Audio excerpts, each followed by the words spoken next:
मिला तो नरक बन जाता है महाराज। पति देव आत्मदेव पूरब है तो ये पश्चिम है धुंधली, उल्टा जस्ट उल्टा। हाँ। एक की पत्नी थी, हाँ, वो भी वैसे पूरब पश्चिम की तरह उल्टा उल्टा ही अर्थ लगाती थी। पति जो भी बोले उसका उल्टा अर्थ लगाए। तो पति देव ने विचार किया एक दिन, एक काम करते हैं इसके सामने ना उल्टा बोला जाए, तब ये सीधा करेगी काम। अर्थ तो गलत लेती है। तो उस समय पति देव ने कहा, कुंभ का पर्व चल रहा था। पत्नी ने कहा, पत्नी से कहा जा करके पति ने, सुनो कुंभ का पर्व लगा है, नहीं जाना है। अब उल्टा करना है उसको तो नहीं नहीं नहीं मैं जाऊंगी, आप लेकर के चलिए। अब वो तो रट लगा दी, ले गई। अब ले जाने के बाद ठीक है जा रही है, अच्छी बात है, लेकिन एक काम करना, नहाना मत वहां। अब ये उल्टा कर, नहीं मैं तो नहाऊंगी। और महाराज देखें प्रयागराज में दायरा बना रहा था, नहाने का भी एक दायरा था, जंजीर पकड़ करके नहाना पड़ता है। अब वो जीत कर बैठी वो पत्नी, नहीं मैं नहाऊंगी। अब उसको कौन मना करे, उसके तो स्वामी जानते हैं उसको। चली गई, पकड़ करके नहाने लगी। जो डुबकी मारी, जैसे ही पहले डुबकी मारी उसी समय पति ने कहा, उसी समय कहा कि छोड़ना मत जंजीर को। तो उल्टा करने वाली थी, छोड़ दी जंजीर को। अब छोड़ी, डूब गई, मर गई। अब मर तो गई तो अब भाई निकालना है ना उसको। तो आए खोजने वाले, जाल बिछाए, तो कहने लगे सुनो सुनो, ऐसे खोजने की कोई जरूरत नहीं है मेरे पत्नी को, ऐसे खोजोगे तो मिलेगा ही नहीं। कहाँ खोज रहे उधर, भाई अब बहेगी जिधर से तो उधर ही तो जाएगी ना। तो कहने लगे उधर नहीं मिलने वाला मेरी पत्नी, तो किधर, इधर मिलेगा, इधर खोजो जिधर से। हाँ उल्टा खोजो तो मेरी पत्नी, क्यों? क्योंकि उल्टी खोपड़ी थी। बोलो राधे। तो आज ये धुंधली बड़ी उल्टी खोपड़ी की। ब्राह्मण इतने साधे सरल, लेकिन एक ही कष्ट जीवन में, संतान नहीं है। संतान के लिए एक दिन सोचने लगे अब इस घर में नहीं। गृहम त्यक्त्वा वनम गतः, जंगल चले गए। जंगल में जा करके खूब रोने लगे। क्यों? क्योंकि जंगल में रोऊंगा कोई सुनेगा नहीं यहाँ पर, अगर घर में रोऊंगा तो पक्का है बगल वाले आ जाएंगे, इसलिए जंगल में रोऊंगा। रो ही रहे थे, उसी समय एक महात्मा आ रहे थे उधर से। उन्होंने सोचा पक्का है ये कोई परमात्मा के लिए रो रहा है, अतः इसे गाइडलाइन करना चाहिए, जाना चाहिए इसे। अब आए महात्मा, पूछ पड़े, कथम रोदसी विप्रत्वम काते चिंता बलीयसे बदसत्वरम मह्यम स्वस्य दुःखस्य कारणम। अपने दुख का कारण बताओ, क्यों रो रहे हो ये ब्राह्मण देवता, काहे रो रहे हो? तो और फूट के रो पड़ा। ऐसा फूट के रोया को बताओ तो सही। तो आत्मदेव ब्राह्मण कहते हैं, महाराज मैं इस जंगल में इसलिए रो रहा हूं कि मेरे संतान नहीं, संतान मेरा हो जाए, मेरे घर में भी खुशियां आए, आनंद बजे, बधैया बजे। महात्मा सोचे राम राम राम राम, हम सोच रहे थे ये जो है भगवान के लिए रो रहा होगा, ये तो बेटा बेटियों के चक्कर में रो रहा। तो समय महात्मा कहने लगे, ज्ञान दिए उसको, देखो ब्राह्मण, बेटा पा करके तुम सुखी हो जाओगे, इसकी क्या गारंटी है? कोई गारंटी है? बेटा हो जाएगा तो सुखी हो जाओगे। देखो सगर के 60,000 पुत्र थे, कौन से बेटे ने सुख दिया सगर राजा को? सुने हो कथा ब्राह्मण देवता? कहने लगे वेन का नाम सुना होगा, जिसके पिताजी का नाम था अंग। वेन इतना नास्तिक निकला, बेटा इतना नास्तिक निकला कि पिताजी को ही छोड़ करके जंगल भागना पड़ा था। इसलिए बेटा बेटियों का मोह छोड़ो, सन्यासे सर्वथा सुखम, सन्यास धारण कर लो, उससे और कोई बड़ा सुख नहीं है, छोड़ दो चक्कर। और सही बात है, इंद्र को पूछोगे ना तो इंद्र भी सुखी नहीं है। न च इंद्रस्य सुखम किंचित न सुखम चक्रवर्तिनः सुखमस्ति विरक्तस्य मुनिरेकांत जीविनः। इसलिए एकांत में मस्त हो जाओ, जाओ भजन करो। तो कहने लगे देखो ये भजन प्रवचन ये सब हमको भी आता है। आत्मदेव कह रहे हैं आप संतान दो, नहीं तो आपके सामने में मेरा सिर फोड़ूंगा, ब्रह्म हत्या लगेगा। अब ब्राह्मण महात्मा घबराए, न लेना एक न देना दो। हम अपने राम चल रहे थे, खाम खा ब्रह्म हत्या मोल ले लिया, अब करूं तो करूं क्या। तो कहने लगे उसी समय एक बार और समझा के देखता हूं। फिर समझाया महात्मा ने, सुनो ये बेटा का मोह छोड़ो, चलो हमारे साथ भजन करेंगे। तो ये नहीं माना, कहने लगे आप देते हैं संतान की सिर पटकूं। जैसे ही पटकने वाले थे, सिर फोड़ने वाले थे, पकड़ लिए महात्मा, रुक जा भैया, रुक जा रुक जा रुक जा, तेरे 7 जन्मों तक के संतान नहीं है। एक जन्म की बात करता है तू, इस जन्म की, तेरे 7 जन्म तक नहीं है। जैसे ही ये सुना तो और फूट के रोया, अब तो फोड़ूंगा ही। जो 7 जन्म का हिसाब बता सकता है तो वो संतान भी दे सकता है। आज आत्मदेव ब्राह्मण को विश्वास हो गया, नहीं माना आत्मदेव ब्राह्मण जी। उसी समय फल निकाल करके दिए, जा अपनी पत्नी को खिलाना, सुंदर भजन करेगी, पूजन करेगी, संतों की सेवा करेगी, सुंदर व्रत धारण करेगी, तो तेन पुत्रो अति निर्मल, जो संतान होगा बड़ा सुंदर। आया घर, जो दौड़ लगाया और आया, धुंधली को चिल्लाया आत्मदेव जी, ओ भगवान सुनती हो, देख क्या लाया हूं तेरे लिए। जैसे ही आई धुंधली, कहने लगी क्या लाए स्वामी, ये ले कितना सुस्वादु फल लाया हूं। तो धुंधली कहने लगी काय मैंने फल नहीं खाया कभी।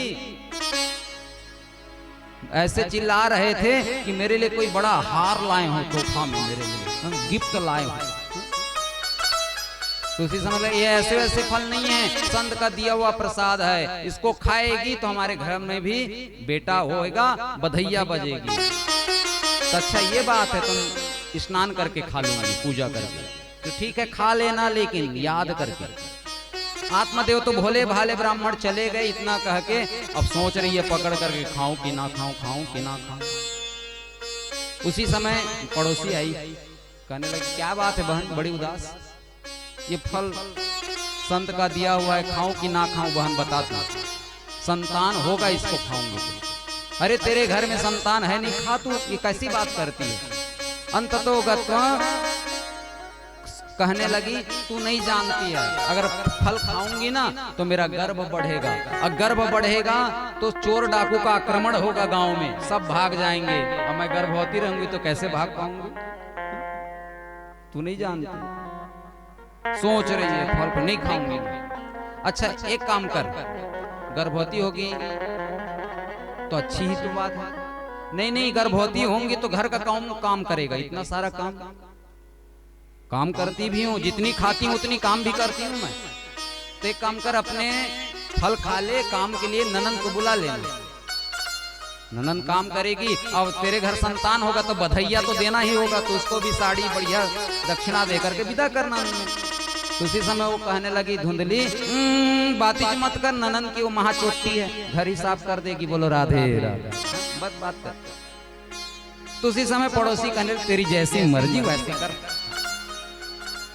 उसी समय उसकी बहन आई धुंधली की, सारी वृथा अपनी कथा सुनाई। तो ये चिंता करती इतनी बात के लिए, देख अभी मैं गर्भ में हूँ, चुपचाप तू एक काम कर, गर्भ में हूँ जैसा रह घर में, और इस फल को गैया मैया को खिला दे, क्यों क्योंकि उसके भी बछड़े नहीं।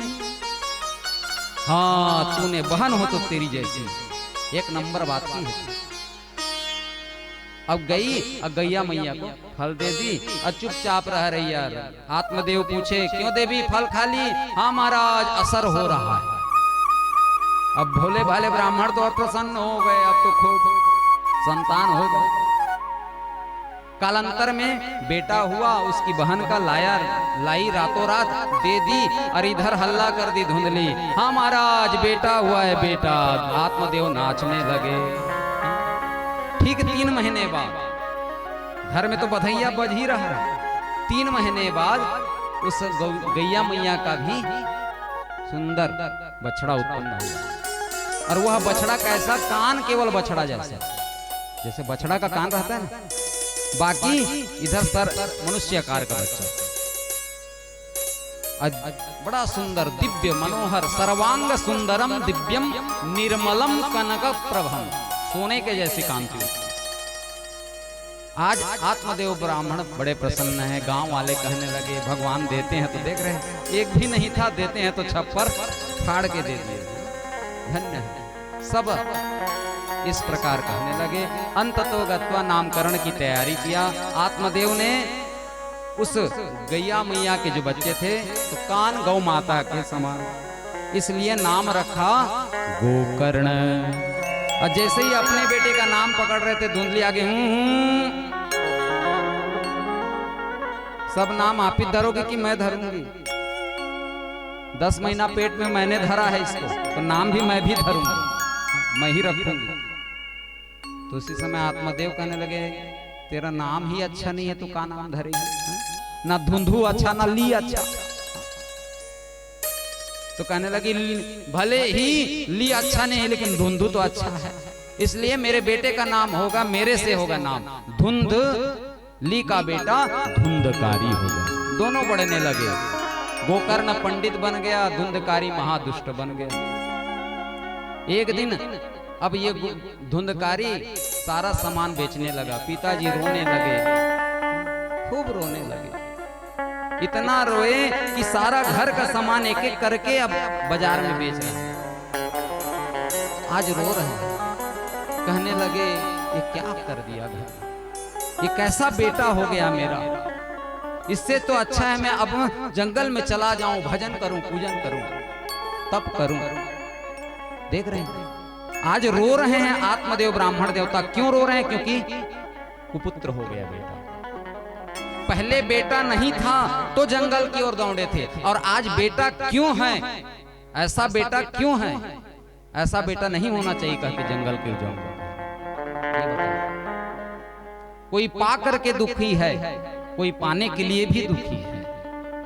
आज बड़ा रो। तब गोकर्ण जी ने 2 श्लोकों में बड़ा मार्मिक उपदेश दिया भागवत में, ध्यान से सुनेंगे, जिसको गोकर्ण गीता के नाम से जाना जाता है। क्या उपदेश दिए? बड़ी सुंदर।